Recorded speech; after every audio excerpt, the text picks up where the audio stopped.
नमस्कार दोस्तों, आज की अपनी इस वीडियो के अंदर हम लोग डिस्कशन करेंगे कि अगर आपका लोअर जुडिशरी क्लियर नहीं हुआ है या फिर हायर जुडिशरी क्लियर नहीं हुआ है तो ऐसे केस के अंदर आपके पास क्या ऑप्शन है। देखिए, अगर आपको जज बनना है तो आपके रास्ते जो हैं वो बंद अभी नहीं हुए हैं, वो रास्ते आपके लिए हमेशा खुले हैं और वो खुले रहेंगे। अगर आप एक अच्छे प्रैक्टिसिंग लॉयर हैं तो जो आर्टिकल 124 क्लॉज 3 का सब क्लॉज बी जो है वो ये कहता है कि अगर आपकी हाई कोर्ट के अंदर 10 साल की प्रैक्टिस है और अच्छी प्रैक्टिस है तो उस केस के अंदर आपको डायरेक्ट ऑनरेबल सुप्रीम कोर्ट का जज भी नियुक्त किया जा सकता है। जी हाँ, आज तक 8 ऑनरेबल सुप्रीम कोर्ट के अंदर डायरेक्ट ऐसे वकील हैं जिनको जज नियुक्त किया गया है। देखिए, अगर आप लोअर जुडिशरी क्लियर करते हैं तो मुश्किल से ही बहुत कम चांस होते हैं कि आप हायर जुडिशरी तक पहुंच पाते हैं, अपना सफर तय कर पाते हैं। अगर आपने हायर जुडिशरी क्लियर किया है तो उस केस के अंदर आपकी पॉसिबिलिटी काफी हद तक बढ़ जाती है कि आप हाई कोर्ट पहुंच जाते हैं, पर वहां पर भी आप सुप्रीम कोर्ट तक नहीं पहुंच सकते। पर जो एडवोकेट्स जिनको डायरेक्ट ही ऑनरेबल सुप्रीम कोर्ट के अंदर नियुक्त किया जाता है तो उस केस के अंदर वो ना ही केवल सुप्रीम कोर्ट के जज बनते हैं बल्कि चीफ जस्टिस ऑफ इंडिया तक का सफर भी वो तय करने की उनकी पूरी पॉसिबिलिटी होती है। जी हाँ, इस चीज पर आपको बिल्कुल भी आश्चर्य करने की जरूरत नहीं है कि मींस आप जो है एक चीफ जस्टिस ऑफ इंडिया भी बन सकते हैं। देखिए, सपने बड़े देखने में कोई बुराई नहीं है, बशर्ते सपनों के साथ साथ आपकी मेहनत जो है वो पूरी होनी चाहिए। आज हम बात करेंगे 8 उन एडवोकेट्स के बारे में जो कि ऑनरेबल सुप्रीम कोर्ट के अंदर जिनको डायरेक्ट जज नियुक्त किए गए हैं। देखिए, हम लोग डिसेंडिंग ऑर्डर से चलेंगे कि रिसेंट में और उसके फिर उससे पहले किस किस तरह से जो है ऑनरेबल सुप्रीम कोर्ट के अंदर जो है जज नियुक्त हुए।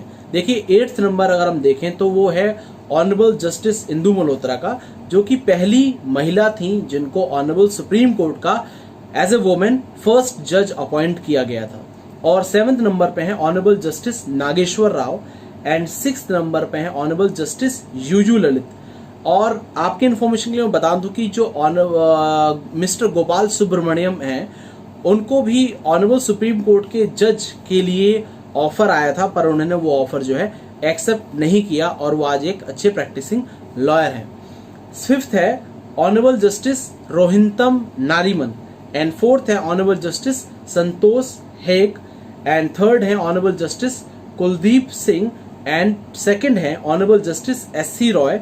और फर्स्ट जो एडवोकेट हैं जिनको ऑनरेबल सुप्रीम कोर्ट का पहला जज नियुक्त किया गया था उनका नाम है ऑनरेबल जस्टिस SM सीकरी, जो कि भारत के 13वें चीफ जस्टिस ऑफ इंडिया भी बने। जिनका भी अगर जो जुडिशियल एग्जाम है, जुडिशरी एग्जाम है, चाहे वो लोअर जुडिशरी हो चाहे हायर जुडिशरी हो, वो अगर क्लियर नहीं हुआ है पर आपके सपने जो हैं वो जज बनने के हैं तो अभी आपके लिए जो सफर है वो खत्म नहीं हुआ है। आप ऑनरेबल सुप्रीम कोर्ट के जज भी डायरेक्ट बन सकते हैं अगर आप article 124 clause B clause 3 clause B अगर देखेंगे तो उसमें क्लियर कट है कि अगर आपकी 10 साल की हाई कोर्ट की प्रैक्टिस है और उस केस के अंदर आपको हाई कोर्ट जो सुप्रीम कोर्ट का जज है वो बनाया जा सकता है।